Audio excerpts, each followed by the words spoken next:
أعوذ بالله من الشيطان الرجيم. بسم الله الرحمن الرحيم. ألم تعلم أن الله له ملك السماوات والأرض يعذب من يشاء ويغفر لمن يشاء والله على كل شيء قدير. صدق الله العظيم.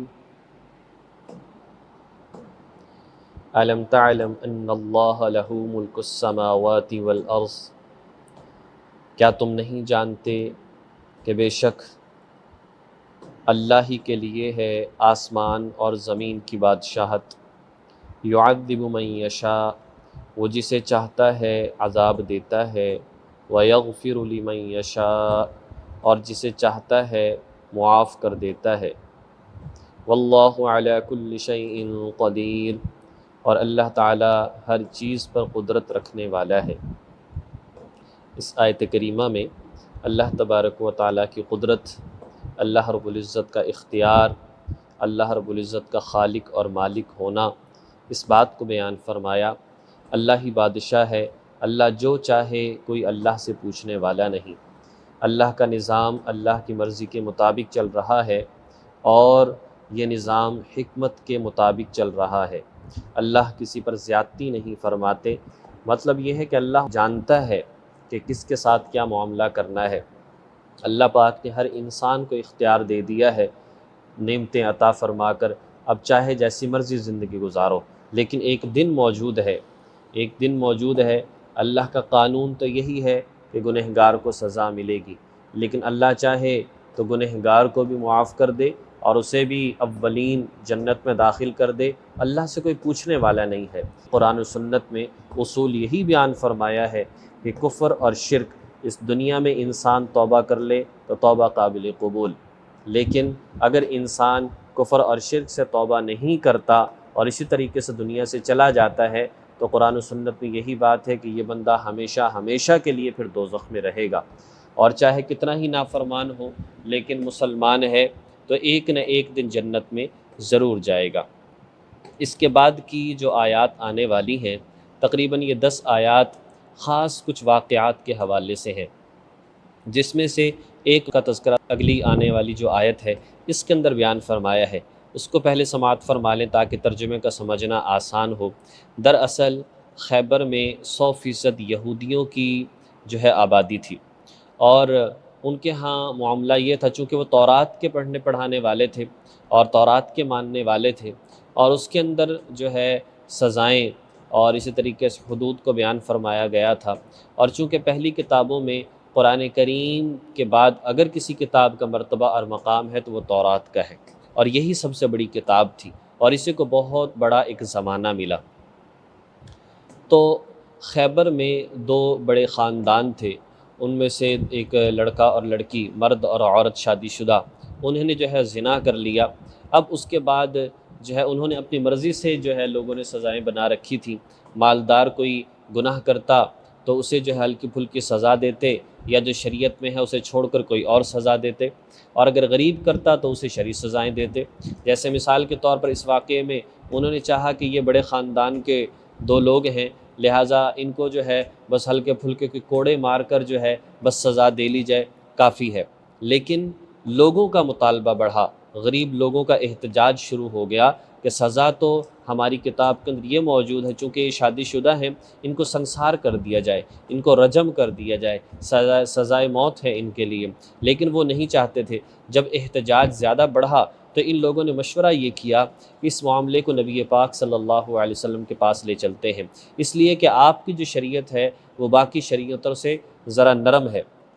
تو اور پھر جو ہے ایسا کیا کہ خیبر والوں نے پیغام بھیجا اور کہا کہ یہ بندے، یہ مرد اور عورت ہم بھیج رہے ہیں، کچھ بندے آپ کے ساتھ بھیج رہے ہیں، اور لہٰذا جو مدینہ کے کچھ یہودی تھے وہ شامل ہو جائیں، اور اسی طریقے سے کچھ منافقین جو تھے وہ بھی شامل ہو گئے. اور یہ نبی پاک صلی اللہ علیہ وسلم کے پاس آئے اور آ کر کہا کہ جی ایسا ایسا واقعہ پیش آیا ہے.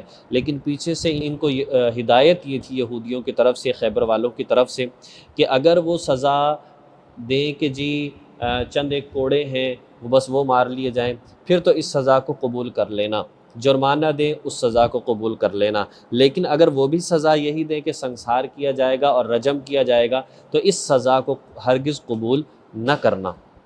اب یہ لوگ جو ہیں نبی پاک صلی اللہ علیہ وسلم کے پاس حاضر ہوئے، اور حضرت عبداللہ بن سلام رضی اللہ تعالیٰ عنہ جو پہلے تورات کے بڑے ایک عالم تھے، وہ مسلمان ہو چکے تھے۔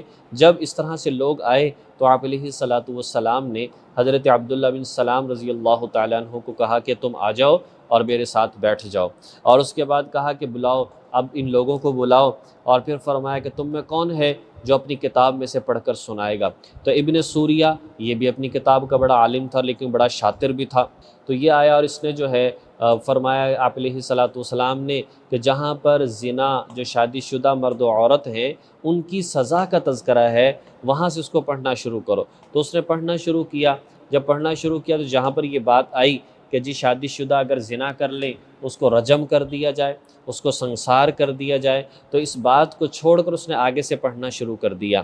تو حضرت عبداللہ بن سلام رضی اللہ تعالیٰ عنہ نے فرمایا کہ تم خیانت کر رہے ہو، اور اس جگہ سے پڑھو جس مقام کو تم نے چھوڑ دیا ہے۔ آخر کار اس مقام سے پڑھا، اس کو بہت زیادہ رسوائی بھی ہوئی، بہت زیادہ جو ہے شرمندگی بھی ہوئی، اور لوگ جو ہیں وہ بھی کچھ نہ کر سکے اس لیے کہ کتاب سامنے موجود تھی، اور آخر کار جو ہے یہی فیصلہ ہوا، اور چونکہ غریب لوگوں کا احتجاج بھی سامنے موجود تھا تو اس وجہ سے یہ لوگ مجبور ہو گئے کہ سزا دیے بغیر گزارا نہیں ہے، لہٰذا مدینہ منورہ ہی میں جو ہے ان مرد و عورت کو سزا دی گئی، اور اس کے بعد پھر ان کی لاشیں جو ہیں یہ لوگ لے کر واپس خیبر چلے گئے۔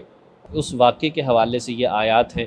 تو فرمایا کہ یا ایھا الرسول، اے نبی پاک صلی اللہ علیہ وسلم، لا يحزنک الذین یسارعون فی الکفر، آپ کو ہرگز غم میں نہ ڈالیں وہ لوگ جو کہ کفر میں بڑی تیزی دکھاتے ہیں، کفر کے معاملات میں یسارعون، سرعت تیزی کے ساتھ جو ہے وہ کفر میں بڑھتے چلے جاتے ہیں۔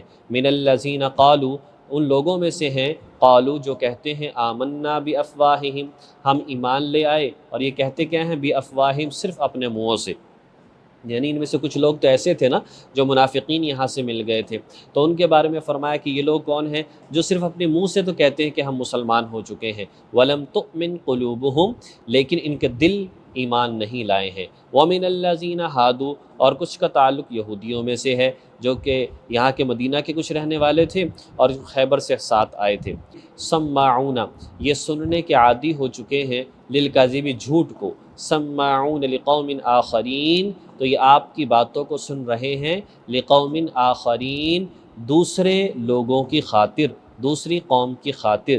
مطلب کیا ہے کہ یہ جو لوگ اس وقت میں آپ علیہ الصلاۃ والسلام کے سامنے موجود ہیں یہ تو صحیح بات سن ہی نہیں سکتے، جھوٹ کے سننے کے عادی ہو چکے ہیں، اور جیسے پیشوا ان کو بتاتے ہیں اس چیز کے سننے کے عادی ہو چکے ہیں کہ امیر کے لیے اور قانون، غریب کے لیے اور قانون۔ لیکن آپ علیہ الصلاۃ والسلام نے جو فیصلہ فرمایا تو اس کو جو یہ لوگ اس وقت پہ سن رہے ہیں یہ کس کے لیے سن رہے ہیں؟ لقوم آخرین، چونکہ خیبر والوں نے انہیں بھیجا تھا تو ان کے لیے یہ لوگ یہاں پر خاموشی سے آپ علیہ الصلاۃ والسلام کی بات کو سن رہے ہیں۔ لم یاتوک، کہ وہ لوگ خود نہیں آئے، یعنی جو خیبر والے تھے وہ خود تو نہیں آئے لیکن چند بندوں کو جو ہے بھیج دیا، ان کے اپنے خاندان والے نہیں آئے۔ لم یاتوک، یہ آپ کے پاس نہیں آئے۔ یحرفون الکلم من بعد مواضعہ، یہ لوگ کلمات کو ان کے ثابت ہو جانے کے بعد ان کے مقام سے بدل ڈالتے ہیں۔ یحرفون الکلم، یہ کلمات کو تبدیل کر دیتے ہیں، من بعد مواضعہ، ان کے مقام کے قائم ہو جانے کے بعد، جس مقام کی آیت ہے، جس موقع کی بات ہے، اس کو یہ اس کے ثابت ہونے کے بعد بھی بدل ڈالتے ہیں۔ یقولون، یہ لوگ کہتے ہیں، ان اوتیتم ھذا فخذوہ، اگر وہ تمہیں دیں یہ والا فیصلہ، فخذوہ، تو اسے تم لے لینا، وَإِن لَّمْ تُؤْتَوْهُ فَاحْذَرُوا، اور اگر تمہیں اس طرح کا فیصلہ نہ دیں تو پھر تم اسے چھوڑ دینا۔ مطلب ان خیبر والوں نے یہ ہدایت دے کر بھیجا کہ اگر چند کوڑوں کی یا کوئی اور جرمانے کی سزا دیں تو فخذوہ، اس سزا کو قبول کر لینا، اور اگر اس کے خلاف دیں، اس طرح کی سزا نہ دیں بلکہ سنسار ہی کی سزا دیں تو فاحذروا، اس سزا کو پھر چھوڑ دینا، پھر اس پر عمل نہ کرنا۔ وَمَن يُرِدِ اللَّهُ فِتْنَتَهُ، اور جسے اللہ تعالیٰ فتنے میں ڈالنے کا ارادہ کر لے، فَلَن تَمْلِكَ لَهُ مِنَ اللَّهِ شَيْئًا، تو آپ اس کے ہرگز مالک نہیں ہیں کہ اللہ تعالیٰ سے بچا لیں۔ فلن تملک لہ من اللہ شیئا، تو آپ اللہ تعالیٰ سے اس کے بچانے کا اختیار نہیں رکھتے۔ اولئک الذین لم یرد اللہ ان یطہر قلوبہم، یہی وہ لوگ ہیں کہ اللہ تعالیٰ نے ان کے دلوں کو پاک کرنے کا ارادہ نہیں فرمایا۔ اللہ تعالیٰ تو پاک کرتا ہے جو خود پاک کرنے کا اپنے آپ کو ارادہ رکھتا ہے، اللہ تو اسے پاک کرتا ہے، جیسے قرآن کریم میں آتا ہے وَيَهْدِي إِلَيْهِ مَن يُنِيبُ، اللہ تو اسے ہدایت دیتا ہے جو اللہ کی طرف جھکنے والا ہے، جس کے اندر طلب ہی نہ ہو اللہ پاک اسے ہدایت کبھی نہیں دیتا۔ اور لہم فی الدنیا خزی، ان کے لیے دنیا کی زندگی میں رسوائی ہے۔ تو رسوائی ہوئی، ابن سوریہ نے جب غلط پڑھا، آپ علیہ صلاۃ والسلام نے فرمایا کہ صحیح پڑھو، اور عبداللہ بن سلام نے فرمایا کہ تم نے آیت کو چھوڑ دیا ہے اور بات کو چھوڑ دیا ہے، تو سب لوگوں کے سامنے اس کو ندامت ہوئی، اس کی ذلت ہوئی، اس کو پریشانی کا سامنا کرنا پڑا غلط بیانی کی وجہ سے۔ وَلَهُمْ فِي الْآخِرَةِ عَذَابٌ عَظِيمٌ، اور ان کے لیے آخرت میں بڑا عذاب ہے۔ دنیا میں بچ بھی جاؤ گے تو آخرت میں تو پکڑ ہوگی، وہاں پر کیسے جو ہے اس جھوٹ کو اور اس غلط کو چھپاؤ گے؟ اور اتنے سارے لوگ جو ہیں جن کے سامنے جھوٹ کو بیان کیا ہے، یہ گواہی دینے والے ہوں گے کہ انہوں نے ایسے ہی فیصلہ کیا تھا اور غلط بیانی کی تھی۔ تو بہرحال بات یہ ہے کہ اس میں فرما دیا، ایک تو یہ ہے کہ سزا وہی ہونی چاہیے جو قرآن و سنت میں موجود ہے۔ لوگ بعض اوقات کہتے ہیں کہ جی اتنی سخت سزائیں کیوں ہیں؟ ایک بندہ ہے وہ کسی فیکٹری کا مالک ہے، کسی شعبے کا انچارج ہے، ماتحت اگر کوئی ایسی سرکشی کرتا ہے، غلطی کرتا ہے، تو بعض اوقات وہ اسے سزا بھی دیتا ہے کہ تم نے میری خلاف ورزی کی ہے لہذا تمہیں سزا ملے گی۔ تو اللہ پاک کی خلاف ورزی پر پھر سزا کیوں نہیں ہو سکتی، جبکہ معلوم بھی ہے کہ اس خلاف ورزی پر یہ والی سزا ہے۔ اور دوسری بات اور آخری بات اس سے یہ معلوم ہوتی ہے کہ جو لوگ یہ کہتے ہیں نا کہ جی دین کا کوئی واقعہ ایسا پیش آ جاتا ہے دین پر عمل نہ کرنے کے حوالے سے، یا حضور علیہ صلاۃ والسلام کی گستاخی کے حوالے سے، یا ختم نبوت کے حوالے سے، یا اسی طریقے سے جیسے آج کل جو ہے وہ اسرائیل کو ایکسیپٹ کرنے کے حوالے سے بات چل رہی ہے، تو اس میں لوگ احتجاج کرتے ہیں۔ احتجاج کا کیا فائدہ ہوتا ہے؟